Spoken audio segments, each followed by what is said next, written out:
기도하겠습니다. 사랑과 은혜가 많으신 하나님, 2025년 SBA 사도행전과 바울의 전도의 또 11강의 공부를 또 이 시간 오후반 시작할 수 있도록 은혜를 주시니 감사를 드립니다. 여러 가지 상황과 형편 속에서도 또 피곤함 속에서도 하나님의 말씀을 사모하여 이 자리에 함께하는 우리 성도님들 주님께서 기억하여 주시고 또 그들이 간절히 기대하는 바대로 또한 하나님께서 예비하신 대로 많은 도전과 많은 은혜를 이 시간 채워주시기를 간절히 원합니다. 마치는 그 11월 말까지 하나님께서 붙잡아 주시고 선한 길로 인도해 주실 것을 믿으며 사랑이 많으신 예수 그리스도 이름으로 기도드립니다. 아멘. 네, 진심으로 환영합니다. 그리고 또 잘 오셨습니다. 네. 잘 오신 이유는 분명히 얻어갈 게 있기 때문에 확실하게 또 제가 약속 드릴 수 있기 때문에 참 잘 선택을 하신 것 같아요. 그래서 일찌감치 마음을 정해가지고 해야겠다 이렇게 신청하신 분도 계시고 뒤늦게 소리 소문 없이 이렇게 슥 들어오신 분도 계시기는 하고, 근데 무엇보다도 일단 인원이 많이 작년에 비해서 확 늘었어요.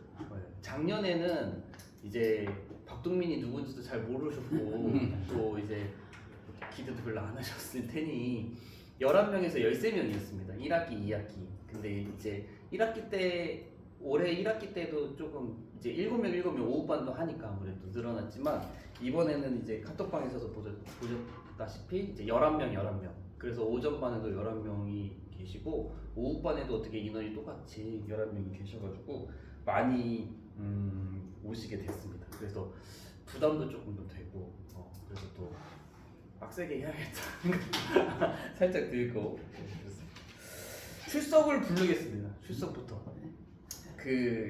제가 조칭 직분 뭐 다 생략하고 성함만 부를게요. 김효덕, 네. 김용규, 네. 최혜정, 네. 장호견 집사님은 따로 오늘 그 장례식장 들렸다 오시게 돼가지고 좀 늦게 오신다고 말씀해 주셨고요. 김태순, 네. 김영분, 네. 김대중 집사님은 끝나고 바로 오시겠죠. 그리고 진혜인, 네. 한지은, 네. 강소희, 네. 박홍석. 네.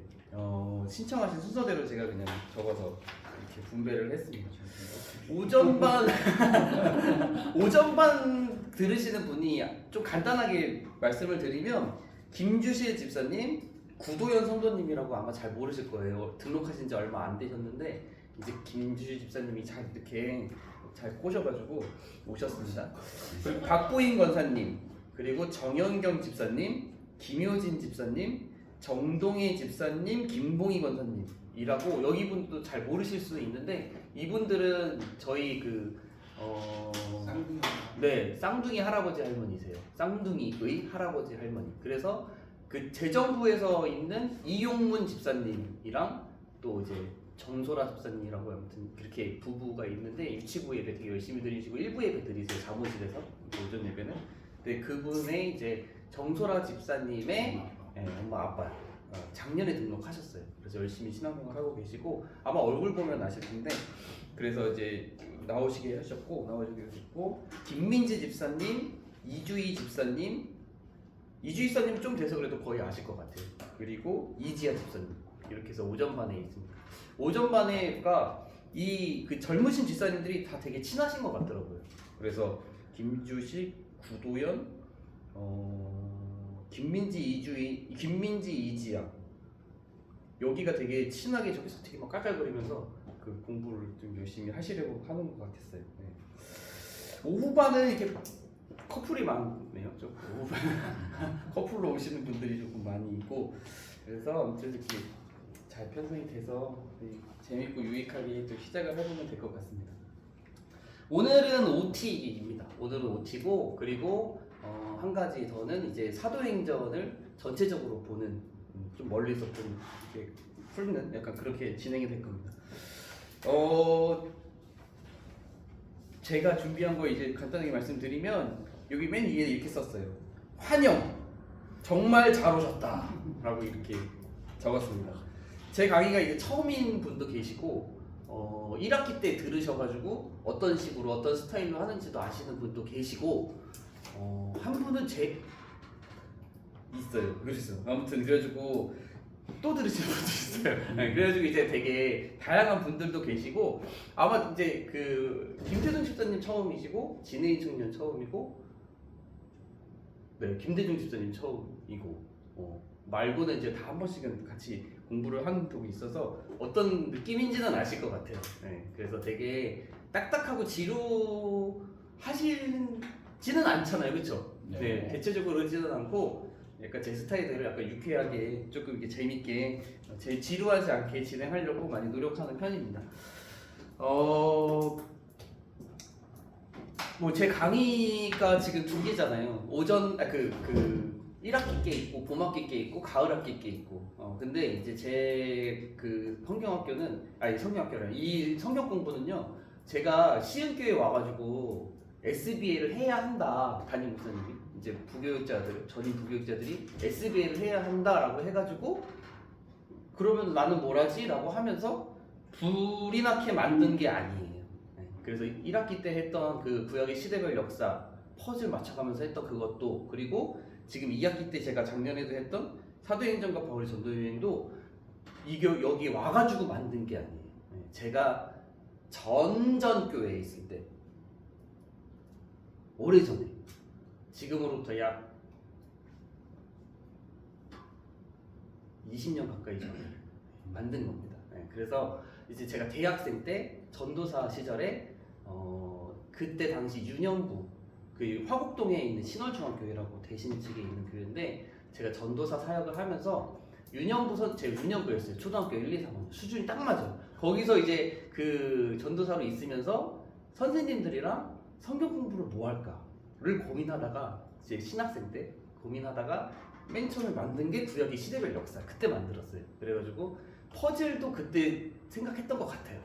그래가지고 업그레이드 거쳐가지고 여기까지 오게 된 거고 여기 지금 하고 있는 사도행전과 바울의 전도여행도 원래는 바울의 전도여행만을 가지고 5주차 공부를 만들어서 그때 당시에 선생님들이랑 했던 거예요. 근데 이제 그거를 여기 시흥교회 오고 나서는 업그레이드는 조금씩 됐지만 여기는 이제 가을 학기 때 해야 되는 11주차, 12주차 정도 거를 해야 되기 때문에 바울의 전도여행만 다루기에는 너무 이제 좁으니까 사도행전까지 조금 넓혀가지고 조금 더 디테일하게 해가지고 조금 좀 시간이 있었으니까 만들어가지고 한 겁니다. 그래서 작년에 한번 구약의 시대별 역사도 작년 팀이 하고 11분에서 13분 정도 같이 하고 그리고 사도행전과 바울의 전도여행도 작년에 했어요. 그래서 뭣도 모르고 박덕민 목사 누군지 잘 모르는 상태에서 같이 시작했었던 분이 11명 정도, 13명 정도 되시는 분들이 잘 해서 효과가 분명히 있었다는 거는 알고 있어요. 그래서 성도님들이 되게 열심히 하셨고 또 잘 하셨고 생각 외로 제가 기대한 거 외로 더 많이 잘 하시는 분들이 너무 계셔가지고 놀랄 만큼 잘 따라오시고 하셔서 되게 저도 도전이 많이 됐던 기억이 있습니다. 무슨 말씀을 드리려고 하는 거냐면 이게 급조된 거는 아니라는 거예요. 그리고 검증까지 이미 몇 번 마쳤다라고 하는 겁니다. 그러니까 분명히 어느 정도 기대를 가지고 오셨을지는 모르지만 성도님들한테는 분명히 있으리라 생각이 돼요. 이미 작년에 우리 시흥교회 성도님들한테 했었으니까요. 약속드립니다. 네. 열심히만 따라오시면 재밌게 즐겁게 하실 수 있으실 것 같고요. 제 성경 공부는 좀 이렇게 좀 답답까지는 아니지만 지루하고 되게 뭐 이렇게 계속 주입식에 있고 막 그렇게 단순하게는 하지는 않아요. 그럼 되게 재미없고 힘들잖아요, 서로. 그냥 막 지식만 계속 받으면. 그렇기 때문에 구약의 시대별 역사 봄학기에 할 때도 퍼즐이라는 게 있었습니다. 그래가지고 성도님들이 이제 뭐 힘들어하는 분도 계셨었고 되게 자신만만하게 맞추시는 분도 계셨지만 한 48개 되는 퍼즐을 한 분씩 다 만들어서 제가 수작업해서 다 나눠드렸었어요. 그래서 그거를 맞춰가면서 이제 구약의 시대별 역사를 조금 더 쉽게 그리고 이미지화해서 또 재미도 있고 하면서 그렇게 맞춰가면서 공부를 했었던 봄학기 그런 부교재가 있었다면 요번에는 그렇게 나눠드리는 퍼즐이 없습니다. 요번에는 그런 부교재는 없고 대신 뭐가 있죠? 지도를 그려요. 요번에는 지도를 그려요. 그래서 저번 봄학기 때는 매 그 강의를 시작할 때 퍼즐을 나눠드리고 퍼즐을 맞추는 것에서부터 그 강의를 시작했다면 요번에는 제가 지도 그 흰 종이에 그 땅덩어리만 그려져 있는 지도를 먼저 나눠드리고 그 지도에 그 지역을 구분하고 그 지역의 이름을 쓰고 특정 도시를 찍고 그 다음에 더 나아가서는 이제 바울의 전도여행 1차, 2차, 3차 전도여행을 코스별로 그리는 것까지가 이번 학기에 저희 공부의 되게 핵심이고 꽃이에요.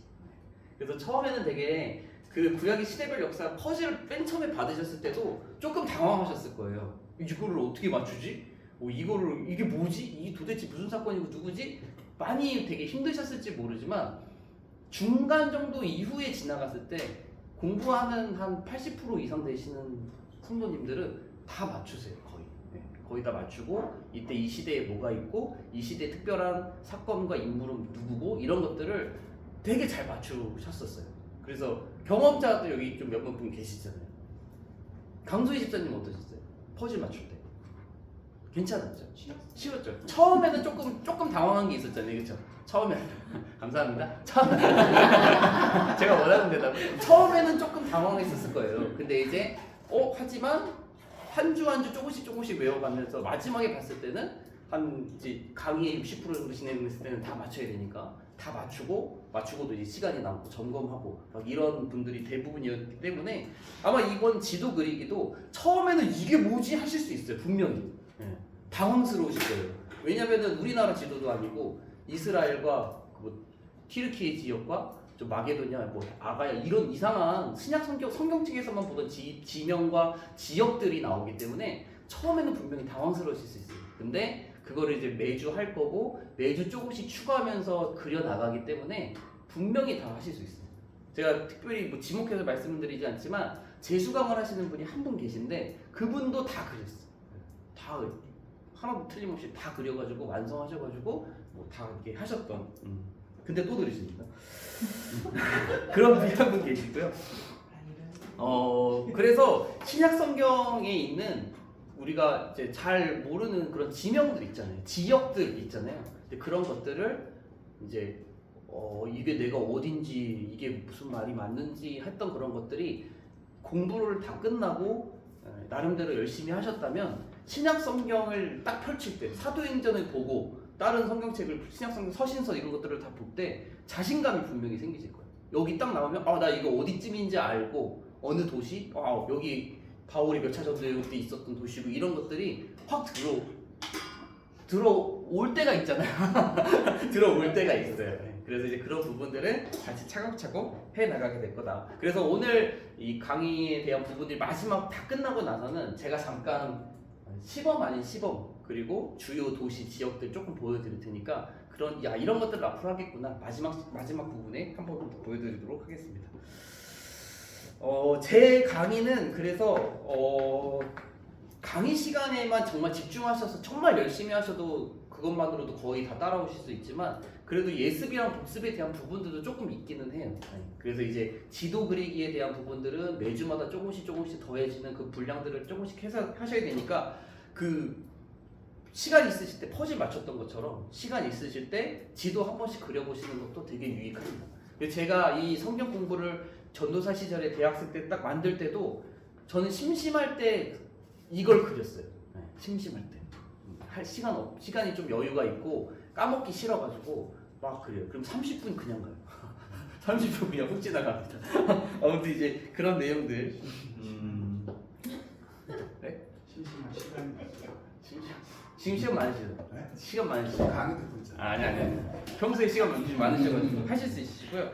그 다음에 이제 그 미리 준비해 오야 되는 부분들은 이제 지도 숙제가 나가면 오늘은 없습니다. 지도 숙제가 나가면 그 지도를 외워와야 되는 거. 그리고 그 강의안을 제가 나눠드리게 되는데 좀 이따 보게 될 텐데 거기에는 다음 시간에 본문이 좀 적혀 있어요. 그래서 그 본문에 대한 성경 사도행전이거든요. 그 범위를 읽어오시면 되는 부분이 있고 강의 시간에 이제 지도 그리기 한 다음에 그 다음에 본문 내용 공부 같이 하고 그 다음에 마지막 부분에는 대체적으로 그 인물들에 대해서 한 명씩 다루는 시간이 있어요. 간단하게. 그래서 주연들이 있고 조연들이 있잖아요. 저희가 드라마를 보면 그래서 그 조연들을 조금씩 다루는 것들이 포함되어 있어서 강의를 마치게 되고 그러면은 복습을 조금 이제 공부를 하시게 되는 거죠. 이제 좀 이것도 말씀을 드리자면 오전반에 제가 강의를 하고 오후반 강의를 하잖아요. 근데 그 사이에 오늘은 이제 지금 영상을 찍지만 원래 기본적으로는 오전반 때 영상을 찍고 그래서 그 영상 찍은 거를 이제 점심 먹고 와가지고 유튜브에 올리고 그래서 그 링크를 그 단톡방에 올려요. 1학기 하신 분은 뭐 잘 아실 거예요. 그러면 이제 그걸 타고 이제 더 듣기를 원하거나 아니면 결석하신 분은 이제 거기서 한 번 더 들으실 수도 있고 그러면 그 다음에 오후반 공부를 하고 그 다음 날 수요일 오전에 제가 이제 그 답안 같은 거를 올려요. 프린트물에는 빈칸으로 제가 드리는 것들이 꽤 있기 때문에 공부하시면서 채워 넣지만 공부하면서 그냥 안 채워 넣으셔도 돼요. 나중에 답안 드리면 그걸 가지고 채워 넣으셔서 그 프린트물을 이제 가지고 계시면 되는 거고요. 이 부분 그 시험은 없습니다.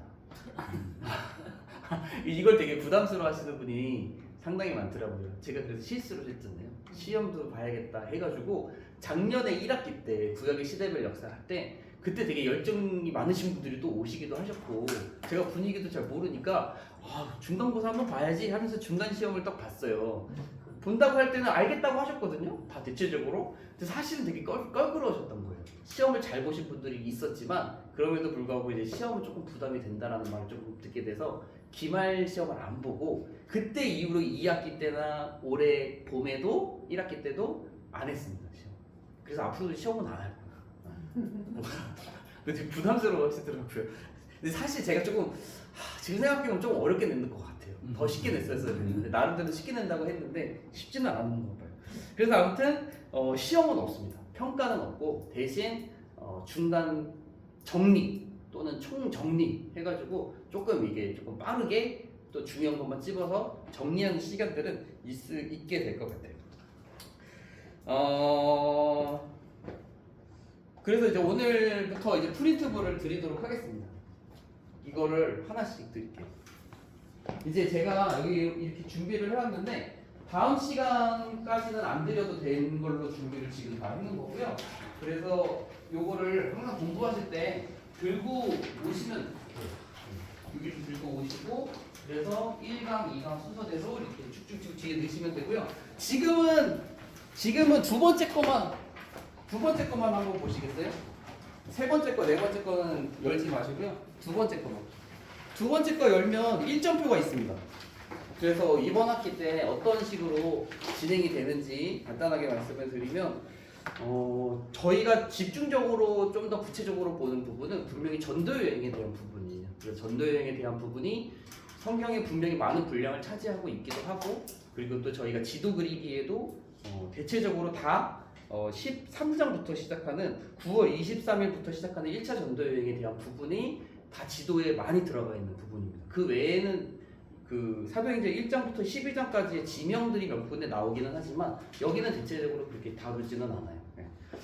그리고 여기에 그래서 이제 조연들 몇 명 있잖아요. 마가라는 4번 그 4강의 1차 전도여행 플러스 마가라는 요한, 뭐 디모데, 아굴라와 브리스길라, 아볼로, 필립 이 사람들이 이제 조연들, 되게 이제 드라마로 치면 그 조연들을 그렇게 조금씩 다루는 부분들이 있고, 그래서 사도행전 1장부터 28장까지를 이렇게 나눠가지고 진행이 됩니다. 저희가 휴강이 이번에 2번이 있어요. 이거는 뭐 바꿀 수 없는 휴강인 것 같아요. 어쩔 수 없이 쉬어야 되는 휴강. 그래서 10월 7일에는 추석 연휴라서 휴강이고요. 10월 28일은 종교개혁 기념 강좌가 있어요. 조금 생뚱맞으실 수 있는데 지금까지는 안 했던 거거든요, 교회에서. 근데 이제 이번에 담임 목사님이 작년까지는 자녀를 위한 기도 주간이 있어서 쉬었다면 요번 올해는 그때 그거는 이제 자녀를 위한 기도 주간 대신에 금요일에 자녀를 위한 기도회로 이렇게 하고 그 대신에 종교개혁 기념 주일에 맞춰서 종교개혁 주간에 월화수목금 저녁 시간에 종교개혁 기념 강좌식으로 이렇게 좀 진행하려고 하시는 계획을 조금 미리 세우셨었어요. 그래서 모든 SBA가 2주간에는 다 쉽니다. 다 쉬고. 그러면 저기 없고요. 자녀여행. 네. 그거는 이제 한 번만 금요일에 이렇게 따로 하기로 했고, 그래서 부교육자들에게 다 전달을 하셔가지고 2주간에 다 SBA가 다 쉬어요. 외민이든 뭐든 아무튼 다 없어요. 그래서 아무튼 그렇게만 알고 계시면 될 것 같아요. 뭐 어떻게 수정될 수도 있겠지만 이 휴강이 딱 이렇게 잡혀 있다는 거 아시고요. 제가 작년 딱 요맘때 휴강을 한번 할 뻔한 적이 있었어요. 아시는 분은 아시겠지만 제가 이제 노회가 있잖아요. 그 가을 노회가 이렇게 목사님들이 다 있는데 제가 이제 저는 합신이 아니라 대신이거든요. 그래가지고 이제 대신 쪽에서는 작년에 화요일에 했어요. 그래가지고 화요일에 가야 되는 거예요. 한 번 제가 빠진 적은 작년 한 번 빠졌어요. 가기 싫어가지고 또 공부도 해야 되고 하니까. 근데 이제 저희 쪽에서는 또 와야 되고 오라고 하니까 게다가 제가 전 교회에서 그 노예를 하는 바람에 여기는 꼭 가야겠다. 전 교회 담임 목사님도 만나 뵙고 인사도 드려야 되고 하니까 제가 8년 있었지 않습니까? 작년 전 교회에서. 그래가지고 그 10시에 시작하는 오전반을 휴강을 하긴 너무 싫고 제가 휴강 되게 싫어하거든요. 그래가지고 9시에 했어요. 1시간 땡겨가지고 9시에 하고 조금 일찍 끝내고 저도 부지런히 가고 거긴 조금 지각했지만 그래서 그렇게 시간을 한번 맞춘 적이 있긴 한데 오후반에는 특별히 그런 일은 없었거든요. 근데 이제 오전반에 휴강을 하면 오후반도 연달아서 휴강을 좀 이렇게 해야 되는 상황이니까 아무래도 이 영상으로는 조금 한계가 있어가지고 공부가 아무튼 그렇긴 하지만 저는 진짜 휴강을 싫어합니다. 1학기 같이 들으신 분은 아실 거예요. 제가 막 쉬는 거 되게 싫어해요. 막 끊기는 거. 그리고 성도님들도 막 잊어버려요. 2주 동안 쉬면은 확실히 이렇게 또 이게 집중력이 떨어지기 때문에 아무튼 이렇게 휴강은 이거 외에는 안 할 생각입니다. 최대한 안 할 생각이니까 이렇게 쭉 갈 거고 중요한 거 제가 펼치라는 것만 펼쳐보세요. 중요한 거는 11월 25일 11월 25일은 공부가 없습니다. 11월 25일은 공부가 없고요. 대신 종강리 친교 모임 시간. 그래서 이때 오전반은 뭐 어디를 뭐 견학도 하러 가고 그래서 뭐 점심도 마치 먹었고 저녁반에는 1학기 때 이제 저녁 시간 식사만 했어요. 너무 늦게 끝나기도 하고 해서. 근데 사실 저는 이 시간을 되게 중요하게 생각해요. 공부도 되게 정말 중요하지만 같이 성도님들이랑 식사도 하고 친교도 하고 이야기도 나누고 이제 마침 마무리도 하고 하는 이 시간을 정말 중요하게 생각하기 때문에 꼭 이 시간에 같이 식사도 하고 또 이게 나눔도 가질 수 있는 마지막 시간을 꼭 잘 가졌으면 좋겠습니다. 자 이제 이거 장호배 교수님 보시면 되고 그 다음에 있는 거 피기 전에 덮으세요. 다음에 있는 거 여기 성질이 급하신 분들이 많으죠. 피기 전에 이제 저희가 사도행전과 바울의 전도여행에 대해서 배우잖아요. 공부도 할 거고 사도행전에 어떤 성경인가 어떤 책인가에 대해서 내가 알고 있는 간단하게 조금 이렇게 나는 사도행전이라고 하는 성경책에 대해서 이렇게 생각한다 이런 책인 것 같다라고 이제 자유롭게 간단하게 한번 이야기를 해보시면 좋을 것 같아요. 나의 선 지식, 선 이해가 어떻게 되어져 있는지 사도행전. 그런 거 하지 마시라니까. 먼저 말씀해 보시죠. 사도행전 하면 어떤 게 떠오르고 또는 뭐 어떤 책인 것 같고 또 나는 어떤 이렇게 이 정도로 생각하고 있고 이렇게 이해하고 있다. 뭐 이런 간단하게 좀 이야기해 보실 수 있으세요? 참고로 오전반에서는 3분이 대답을 하셨어요. 즉각적으로. 예수님 승천하신 이후에 네. 거기서 모인 이후부터 해갖고 그 사도들이 그 12제자가 모여서부터 시작하는 단계가 시작되는 성경 그리고 사도 바울이라는 등장이 나오고 7집사가 나오고 그렇게 하면서 바울 여행이 시작되는 어떤 그런 거지. 네. 근데 그러면서 이제 하나씩 그 여행이 하나 풀어가는 성경. 네. 잘 대답해 주셨습니다. 많이 또 중요한 포인트들을 몇 가지 이제 이야기도 해주셨고 또 있으세요? 어떤 책 간단하게 그냥 한 마디만 하셔도 돼요. 사도행전. 간단한 바울 전도 여행 아닌가요? 전도에 대한 부분, 선교에 대한 부분이 많이 담겨져 있는 책. 네. 대답하기 싫어하시는 것 같아가지고 넘어가자면 한번 열어보겠습니다. 이제 드디어 이 사도행전이라고 하는 책을 어렵게 생각하시는 분들이 많이 있으실 거예요. 그래서 잘 내가 대답하기도 힘들고 머릿속에는 어느 정도 그림은 그려져 있지만 이제 조금 이렇게 어떤 책이다라고 이렇게 확 대답하기 힘드신 분들도 계실 수 있고 또 이렇게 이해하고 계신 분도 계시겠지만 제가 어떤 오전반에 있었던 어떤 분에게는 사도행전이라는 성경책이 너무 어렵다, 너무 지루하다라고 이야기하신 분도 한 분 계셨어요. 강의가 끝나고 나서 개인적으로. 근데 사실 저는 깜짝 놀랐어요 그 대답에. 저는 사도행전이 신약 성경에서는 제일 재밌는 책이라고 생각해요. 제일 재밌고 제일 스펙타클하고 그 예수님의 이적 외에는 정말 많은 이적들과 함께 놀라운 일들이 일어나고 순간순간 장소들도 계속해서 바뀌게 되면서 새로운 사람들, 새로운 도시들, 새로운 지역들, 새로운 반응들, 새로운 복음에 대한 어떤 열심과 그런 정도의 차이들 이런 것들이 계속해서 끊임없이 바뀌는 정말 재미있는 성경책이라고 저는 이제 이렇게 이해하는데 지루하고 재미없는 책이라고 하시는 거에 대해서는 깜짝 놀랐고 그런데 오늘 조금 이렇게 이야기를 나누는 부분들이 구조에 대한 부분들을 서로 이야기하다 보면 이 사도행전이 그렇게 어려운 책도 아니고 되게 단순하면서도 되게 이제 이렇게 흐름이 되는구나라는 거를 아마 조금 잘 아시게 되시리라 생각이 됩니다. 개관과 구조에 대한 부분을 먼저 보게 될 텐데 이 사도행전의 그 개관, 이 저자 사도행전을 누가 썼냐? 네. 누가가 썼습니다. 누가라고 하는 의사가 썼습니다. 그러니까 이 누가라고 하는 사람은 누가복음을 쓴 누가예요. 그러니까 누가복음도 쓰고 사도행전도 썼어요.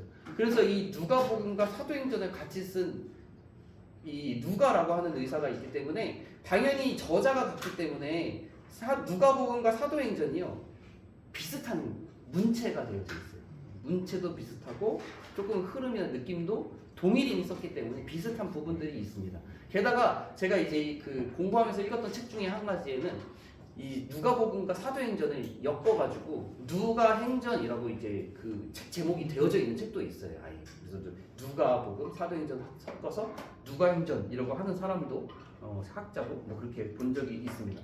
이 신기한 거는 이 누가라고 하는 사람이 그 바울의 전도 여행에 같이 동참한 사람이다라고 하는 거예요. 그러니까 바울로부터 그냥 이 바울이 있었던 그의 뭐 전도 여행, 초대교회의 상황들 이거를 그냥 듣고 그래서 이제 적은 게 아니라 함께 바울과 함께 선교여행을 같이 동참해서 진짜 선교에 나갔던 사람이었다라고 하는 거죠. 그래서 이게 어디서 증거가 되냐면 이 2차 전도 여행, 바울의 2차 전도 여행에서 보면 이 누가라고 하는 사람이 이 2차 전도 여행에서 동참하기 시작했다라고 하는 사인이 있어요. 네. 그래서 사도행전 16장 11절에 보면 여기에서부터 그 우리가라고 표현을 해요. 그러니까 이제 바울과 바나바가 그들이 뭐 이렇게 하다가 이 사도행전 16장 11절에 보면 우리가 이제 사모드락의 섬으로 갔다라고 하면서 우리라고 하거든요. 그러니까 이걸 보고 이제 학자들은 누가가 이때서부터는 바울과 같이 선교 여행을 같이 떠났구나, 함께 한 몸이 돼가지고 전도 여행을 나갔구나라고 이렇게 이해를 하는 되게 중요한 포인트 중에 하나예요. 사도행전을 이해하는. 그래서 이제 이 누가가 초대교회에서 이제 베드로로부터는 이 사도행전의 전반부 이야기를 듣고 전승 뭐 이렇게 또 제자들을 통해서 듣고 후반부 13장부터는 바울을 통해서 바울과 함께 전도여행을 하면서 들은 내용들을 가지고 사도행전을 기록했다라고 하는 것입니다. 근데 기록 시기는 이제 62년부터 63년경으로 학자들이 잡아요. 근데 이때가 어디 때냐면 바울이 로마에 도착하고 나서 28장에 바울이 로마에 도착하고 나서 가택연금 상태가 되거든요. 투옥, 감옥 또는 이제 가택연금이라고 하는 그 상황이 있으면서 이 누가가 이제 바울로부터 전도 여행에 대한 부분들 자기가 동참하기도 하고 바울로부터 듣고 이제 기록하고 하는 부분들이 이렇게 추정이 되고 있습니다. 근데 여기서 이제 중요한 것 중에 한 가지는 이제 이 바울이 그 로마에 도착하고 나서 가택연금되는 게 이제 사도행전 28장에 나오게 되거든요. 그래서 뭐 경비병도 있고 바울이 사비를 써가지고 경비병들을 뭐 하고 집세도 내야 되고 하는 그런 상황들이 그려져 있는데 이때 쓴 성경책도 있어요. 그래서 빌골몬인가 뭐 이렇게 성경 몇 권은 옥중서신이라고 해서 바울이 가택 연금된 상태에서 쓴 서신이거든요. 그런데 이제 저희가 이제 한 가지 좀 쉽게 간과하는 사실이 뭐냐면 이 옥중서신이라고 했을 때 우리는 되게 옥중서신하면 우리나라의 그런 뭐 독립투사 이미지를 떠올리는 경우들이 조금 많이 있으실 것 같아요. 그래서 막 채찍에 맞아가면서 막 그 쇠고랑이 찾아 있으면서 막 그 창칼의 위협을 막 받으면서 피를 줄줄줄 흘려가면서 약간 그런 감옥의 이미지를 먼저 떠올리실 수 있지만 사실은 그렇지는 않았다는 거죠. 그게 가택연금이었고 매우 상당히 많은 신체적인 자유를 가지고 오고 가는 사람들에게 복음을 전할 수 있고 이렇게 맞이할 수 있고 그렇게 할 수 있는 어느 정도의 자유가 되게 주어진 그런 상황이었고, 그래서 빌립보서가 옥중서신 중에서는 매우 후반부에 쓰여진 책이라고 할 수 있는데 그 빌립보서의 내용 중에 보면 이제 자신이 얼마 후에는 풀려날 것이다라고 확신에 차서 말하는 그런 대목들도 있어요. 그러니까 이제 곧 풀려날 것이다, 조금 있으면 풀려날 것이다라고 하는 그 스스로도 그렇게 생각할 수 있을 만큼 그렇게 되게 힘든 상황은 아니었다라고 하는 거죠. 이 사도행전의 수신자가 이게 편지를 받는 사람, 이 편지거든요. 받는 사람이 데오빌로라고 합니다. 근데 이 데오빌로라고 하는 사람에 대해서는 여러 이제 그 추측들은 있어요. 네. 그래서 뭐 거의 뭐 90%, 99% 이상은 이 저기 별표 쳐놓은 것처럼 역사적인 진짜 실존했었던 한 인물이고 상당한 지식 수준에 있고 기독교에 대해서 이해와 관심 어느 정도 있는 높은 고위층의 사람으로 이제 거의 확신하고는 있지만 여러 어떤 학자들은 여기 뭐 그런 저 같은 별로 별 볼일 없는 그런 사람들이 어떤 이가 아니라 이 어떤 이는 학자들 중에서도 이 데오빌로라고 하는 뭐 글체라던가 또는 그 당시의 상황이라든가 문화를 통해서 다른 인물 또는 어떤 그리스도인들 뭐 이렇게 해석하는 사람들도 있기는 합니다. 하지만 거의 90% 이상은 역사적인 한 인물, 실존했었던 인물로 보는 견해가 많습니다. 이 신약 성경의 유일한 역사서. 그래서 우리가 신약 성경에 보면요, 이 사도행전 외에는 앞부분의 복음서지만 사도행전 외에는 다 편지예요. 다 편지. 그러니까 지역에 보낸 편지, 교회에 보낸 편지, 사람한테 보낸 편지, 다 그렇게 구성되어 있습니다. 계시록 빼고는. 네. 그래서 다 수신자들이 사람이에요. 또는 그 교회예요. 갈라디아 사람일까요? 도시일까요? 지역일까요? 지역입니다. 사람 이름 아닙니다. 데살로니가전서 사람일까요? 지역이에요. 도시 이름이에요. 네. 그리고 뭐 베드로 후서 이거는 쓴 사람 이름으로 되어 있죠. 쓴 사람 이름으로 되어 있죠. 그리고 디모데 전서 후서도 받는 사람의 이름, 이거는 받는 사람의 이름. 빌레몬서 받는 사람의 이름. 대체적으로 아니라 다 편지입니다.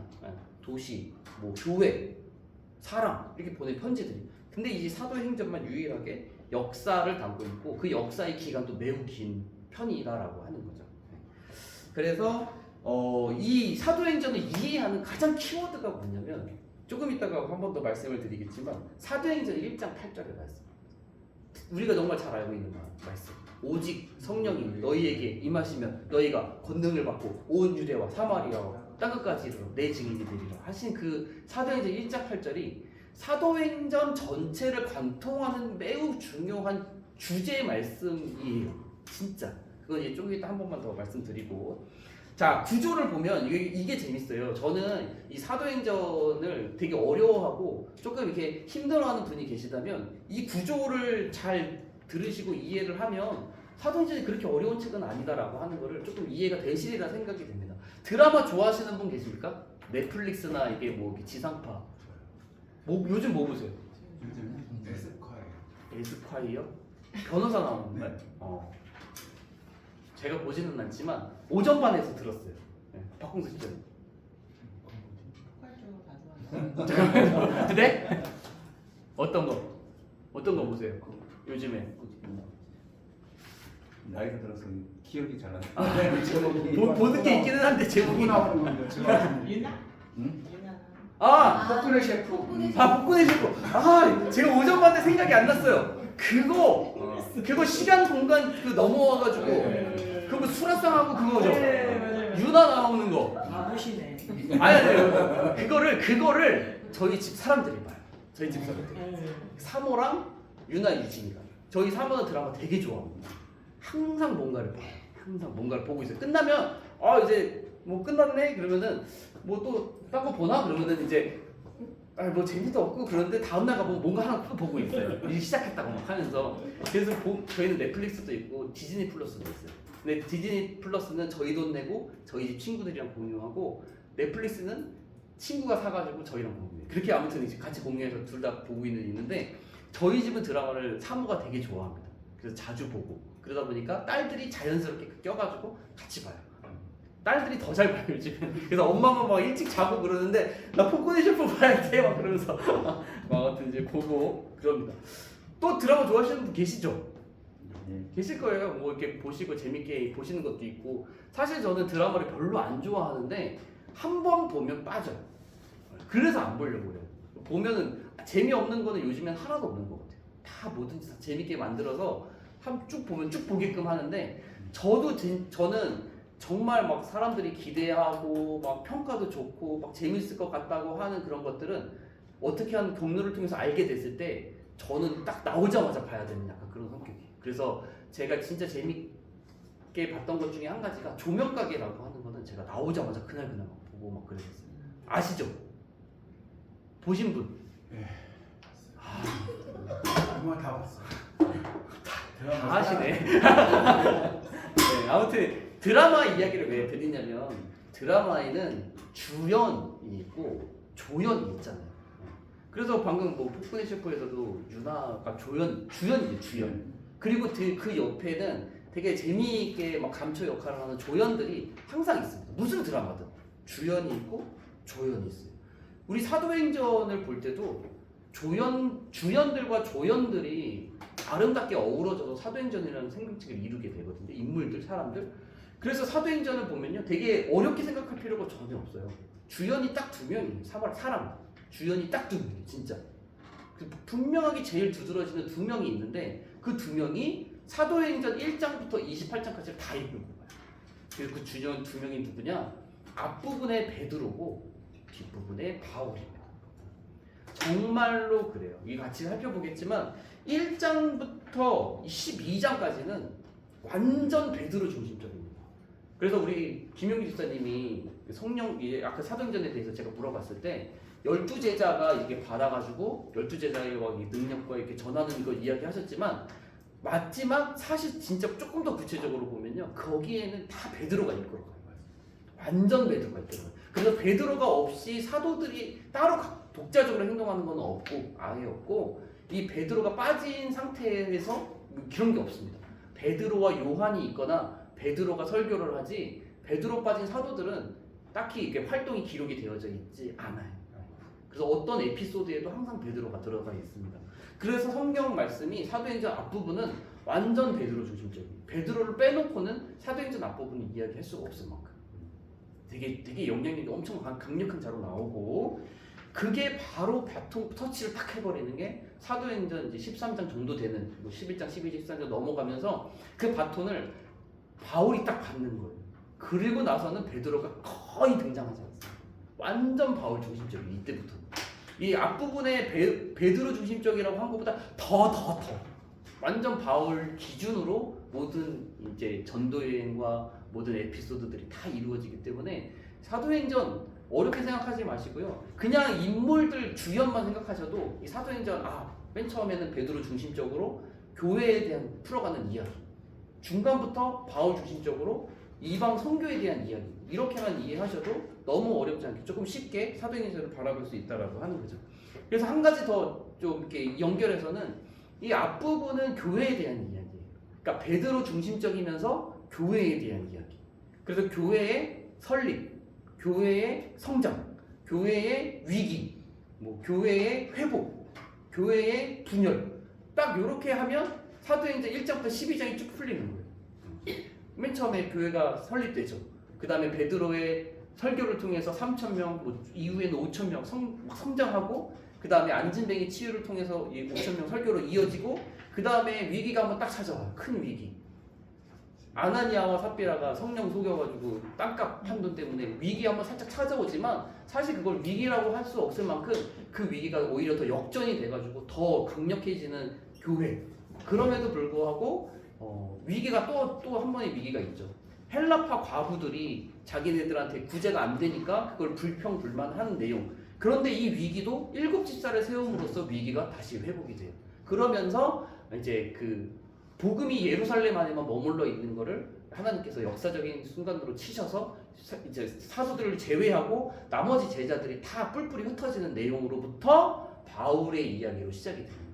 그러니까 앞부분에를 되게 어렵게 생각하지 마시고 교회의 뭐 시작, 교회의 성장, 뭐 교회의 위기, 회복, 뭐 분열, 뭐 이렇게 해가지고 앞부분을 베드로 중심적으로 딱 묶고 그 다음에 13장부터 이제는 이제 교회를 벗어나서 교회 밖, 예루살렘 밖, 유다 밖, 사마리아 밖에 있는 이방인 전도를 위한 내용들 그리고 바울 중심적으로 복음이 확산되는 과정들 이렇게 사도행전을 딱 두 가지로 두 부분으로 나눌 수 있다라고 하는 거죠. 이렇게 보면 조금 사도행전이 조금 편안하게 생각이 되는 부분들이 있고요.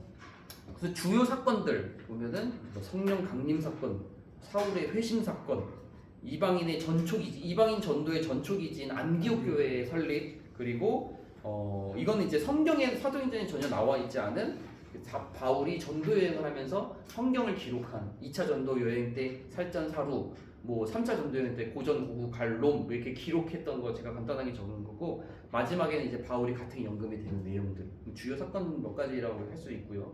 그 다음이 이제 조연들, 조연들이 꽤 많습니다. 네. 그래서 이 다 막 눈부신 사람들이에요 사실. 바울이 베드로가 있기까지 또는 바울이 있기까지 되게 동역하는 되게 귀한 사람들. 특별히 바울 때 참 많고 베드로 때는 이제 약간 그렇게 많지는 않은 것 같기는 하지만 그래도 분명히 주요한 인물들이 있죠. 그래서 우리가 정말 잘 아는 바나바는 이제 바울을 네? 주연급 아닙니까? 거의 주역급이죠. 이 바나바는 바울을 세워준 정말 바울을 그 진흙 속에 묻혀있던 거를 꺼내가지고 사람들 앞에 공개한 정말 대단한 사람이고 최고의 리더 중에 한 명이고 스데반 집사 너무 유명하고 이 빌립 집사도 7집사 중에 한 명이고 되게 중요한 인물입니다. 그 다음에 이 아나니아, 이 제자 아나니아는 사울의 눈을 뜨게 한 제자 아나니아를 말한 거고 고넬료는 베드로와 같이 양쪽에서 동시에 환상을 보고 베드로에게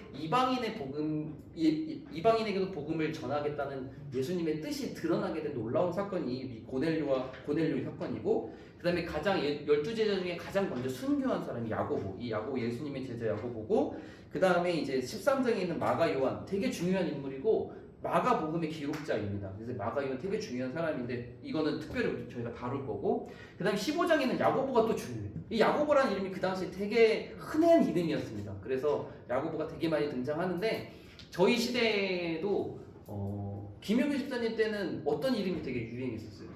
그때는 철수형이 아니죠. 그 더 전이죠, 철수형이.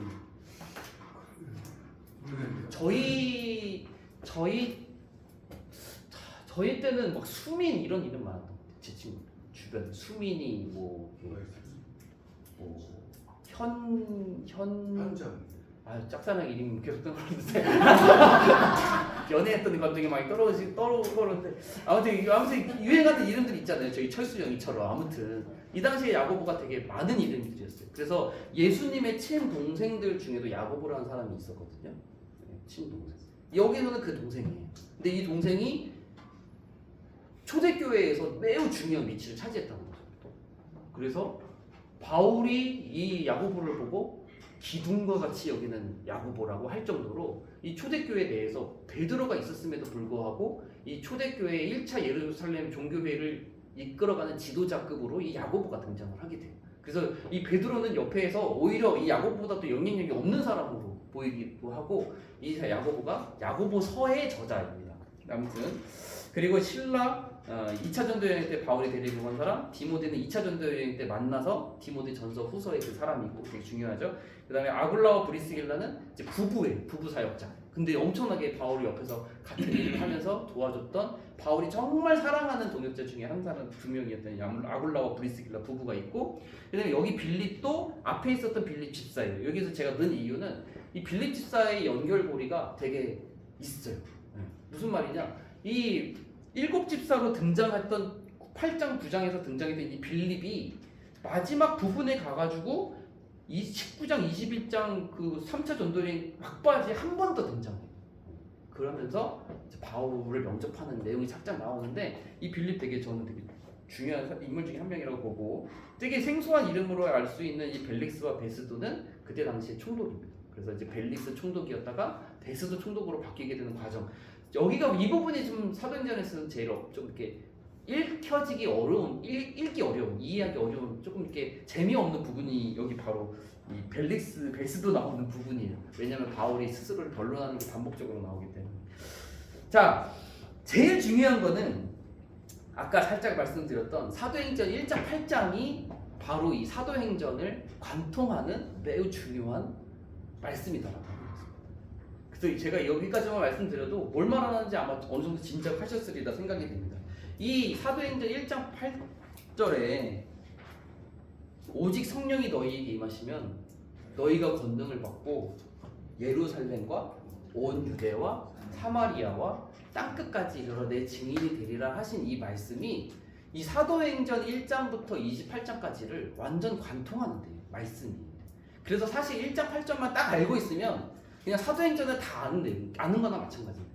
왜냐면 오직 성령이 너희에게 임하시면, 성령이 임하잖아요. 2장에서 임하시면 너희가 권능을 받고, 권능을 받은 제자들이 방언을 하면서 그 중에서 베드로가 3,000명 회개시키는 설교를 하기 시작하는 것이고, 권능을 받고 그 다음에 예루살렘이 증인이 되죠. 예루살렘에서 복음이 막 확산되고 교회가 세워지잖아요. 그 다음에 그것이 온 유대를 넘어서 사마리아까지 복음이 전파되는 과정은 빌립 집사를 통해서 사마리아에 복음이 전파되는 8장 9장의 내용이 있고, 그 다음에 땅끝까지 이르러 내 증인이 되리라는 바울의 손을 통해서 하나님께서 바울로 하여금 여러 이방 지역을 돌아다니게 하면서 복음의 확산을 이제 이루어 가거든요. 그러니까 1장 8절 성경이 그냥 사도행전 1장부터 28장까지의 내용을 그냥 확 포함하고 있고, 이것이 성취되는 과정이 구체적으로 그려진 게 사도행전이다라고 생각하면 사도행전이 그렇게 어렵게 받아들여질 만한 책은 결코 아니다라고 하는 거죠. 이 줄기만 정확히 잡고 있고, 이 앞에 있는 뭐 베드로 중심적, 교회 중심적, 뭐 약간 이런 것들을 생각하면 사도행전이 그렇게 어렵게 다가오지는 않으시리라 생각이 듭니다. 그래서 저희가 이런 내용들을 가지고 그 일정에 맞춰가지고 조금 더 구체적으로 이제 상황들과 내용들 같이 나누게 되는 거예요. 그래서 맨 마지막에 있는 거 보시면, 그래서 제가 프린트물을 어떻게 매주마다 드리는지 맛보기로 이렇게 넣어놨습니다. 그래서 이제 1학기를 하셨거나 다시 들으시는 분은 느낌 아시잖아요, 그렇죠? 제가 이제 그 프린트물 드리는 거 매주마다 드려요. 매주마다 공부할 때 그날 공부할 거의 내용을 그 양면으로 이렇게 드립니다. 처음에는 한 면으로 이렇게 깔끔하게 딱 드렸더니 잘 안 보인다고 하시는 분들이 좀 많아가지고 일부러 좀 크게 보시라고 이렇게 크게 만든 거예요. 원래는 한 페이지로 되어 있는 건데. 그래서 그렇게 드릴 거고, 그러면 그거를 받으셔가지고 이제 거기서 이제 내용도 적으시고, 또는 이제 뭐 듣기만 하셨다가 제가 수요일 날 이제 오전에 다 올려드리면 그걸 보고 적으셔가지고 정리하시고 가지고 계시고 복습하시고, 이런 식으로 진행하셔도 저는 상관이 없습니다. 그래서 이제 일정에 맞춰서 진행이 될 거고, 그래서 제가 간단하게 이제 저희가 외우게 될 거 뭐 간단하게 맛보기로 지도 간단하게 최윤희 쌤 그려보시겠어요? 네. 간단하게 몇 개만 한번 그려드리면, 제가 맨 처음에 이렇게 나눠드려요. 이걸 나눠드려요. 이걸 이렇게 된 종이를 비포 용지로 나눠드려요. 맨 처음에 시작하면. 그럼 여기서부터 이제 지역 나누고 도시 찍고 전도여행 코스 만들고 하면서를 이제 그때 분량에 따라서 제가 숙제 내드린 거에 따라서 그려오고 그리시는 거예요. 그러면 이제 그렇게 숙제를 하시면 되고. 그래서 이제 성도님들이 신약 성경에서 저도 분명 모르는 게 있을 수 있지만 신약 성경에서 아는 지명, 지역 이런 거 말씀을 먼저 해보시겠어요? 그럼 제가 어디 위치라고 표시를 한번 해볼게요. 예루살렘은 이쯤에 있어. 예루살렘. 해보세요. 왜냐면 이게 저희가 성도님들 선 지식이 어느 정도 있는지 좀 볼 수도 있고. 저희가 안 되고 있겠네. 안디옥이 어디 것 같으세요? 거기가 어디? 거기가 어디? 여기요? 아니 이쪽. 안디옥은 여기 있습니다. 네. 안디옥. 안디옥이 두 군데. 저기 다. 두 군데인데 한 이쯤에 있어요. BCD 안디옥이라고. 그래서 여기가 수리아. 여기가 길리기아.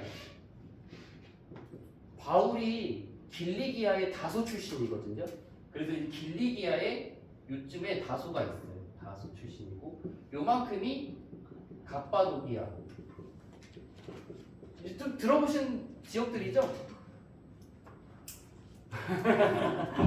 그리고 요만큼이 아시아. 우리 아시아 말고 이제 소아시아라고도 하는데 아무튼 이제 소아시아 지역이고 요만큼이 밤빌리아.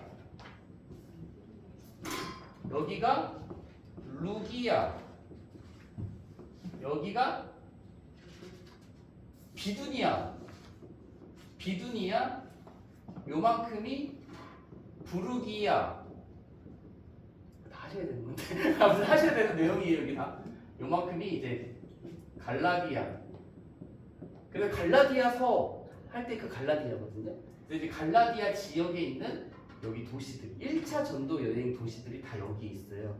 그래서 갈라디아는 바울이 1차 전도 여행 때 복음을 전했던 도시, 그 도시의 교회들에게 쓴 편지가 갈라디아서라고 보면 돼요. 그리고 본도라고 하는 데가 이쯤에 있습니다. 위에 본도라고 하는 데가 있고 조금씩 뭐 조금 차이는 조금씩 있어요. 여기는 구브로라고 하는 섬. 여기는 이제 사모드라게라고 하는 섬. 여기가 되게 친숙한 마게도냐 지역이고 여기가 헬라 또는 아가야라고 하는 지역입니다. 그래서 일단 그 지역은 이렇게 나누는 것부터 시작이 돼요. 지역을 어느 정도 저희가 경기도 뭐 이렇게 충청도 뭐 이렇게 하는 것처럼 지역 나누는 것부터 시작을 하고 그 다음에는 주요 도시들. 주요 도시들이 어디가 뭐가 있을까요? 아시는 거? 고린도 저기 아가야. 아가야 밑에. 고린도. 골짝 일직선 거고 에베소. 어디요? 이쪽에. 에베소. 와. 에베소. 제가 잘 맞췄죠? 에베소. 또 마게도냐는 데살로니가. 마게도냐는 이쪽이에요. 1번, 2번. 잘 찍으세요. 1번, 2번. 1번. 맞아요. 이쪽에 데살로니가. 데살로니가 전서의 그런 겁니다. 데살로니가. 여기가 빌립보.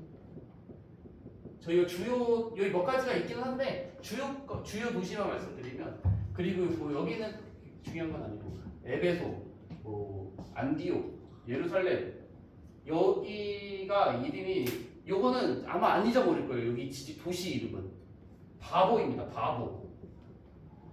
놀리는 게 아니라 진짜 도시 이름이 바보고 1차 전도 여행 코스에 여기 바보가 있어요. 그래서 성경 쪽에 바보가 나옵니다. 네, 그래서 바보. 근데 주요 도시는 뭐 이 정도라고 할 수도 있어요. 그래서 뭐 이곤, 루스드라에서 여기서 이제 디모데 만나는 곳이 디모데 데리고 가기 시작하는 곳. 몇 군데 되게 도시는 꽤 많이 있습니다. 뭐 여기에 섬들도 찍어야 되고요. 뭐 코스도 막 이어서 해야 되는데 기본적인 거는 뭐 요 정도. 근데 이제 하면서 되게 막 할 수 있을까 싶지만 근데 사실 진짜 다 돼요. 퍼즐 처음에 당황하셨지만 그걸 자연스럽게 척척 맞추셨던 것처럼 이 지도 그리기도 가능하시고 그 작년에 했던 분들도 80% 이상이 다 하셨어요.